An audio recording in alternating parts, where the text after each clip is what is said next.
USA 9 News at 11 begins with a major decision brewing in Virginia. Thank you for staying up with us on this Monday night. I'm Lorenzo Hall. So tomorrow, voters across the Commonwealth will head to the polls for a high-stakes decision that could reshape the state's political maps and also potentially shift the balance of power in Congress. Supporters say the proposed redistricting plan would level the playing field. Opponents argue it is unfair and even unconstitutional. Our Katie Lusso breaks down what's at stake ahead of Election Day.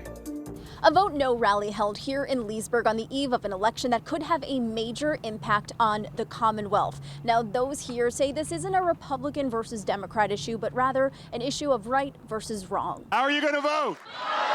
Former Virginia Governor Glenn Youngkin and Attorney General Jason Miyares leading Monday night's rally inside of Rescue Barbecue. That is a map you draw when you're drunk with power, or just drunk. He's referring to this map of what congressional district lines would look like if the majority of Virginians vote yes on Tuesday. What the yes vote represents are unfair maps, and what the no vote represents are the maps that were approved by a nonpartisan independent redistricting commission 5 years ago and created the fairest maps in the country. Passionate conservative or a passionate liberal.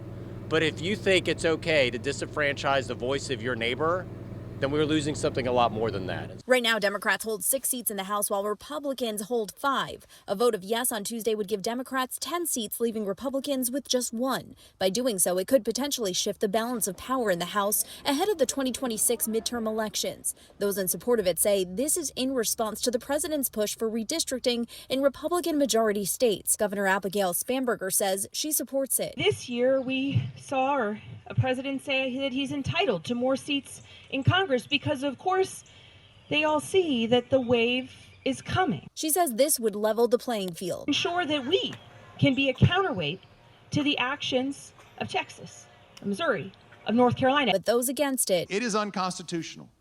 What they did violated the Constitution. And I've called on our state Supreme Court to do your job and declare it as such unconstitutional. Now, the polls open at 6 o'clock Tuesday morning and will remain open until 7 p.m. In Loudoun County, I'm Katie Lusso, WUSA 9. Now, voters in Alexandria are also holding a special election for a new city council member tomorrow. So before you head to the polls, make sure you check out our voter guides. Just text VOTE to that number on your screen. It is 202-895-5599. We'll send you a link with all the important details. They're also on our website, WUSA9.com.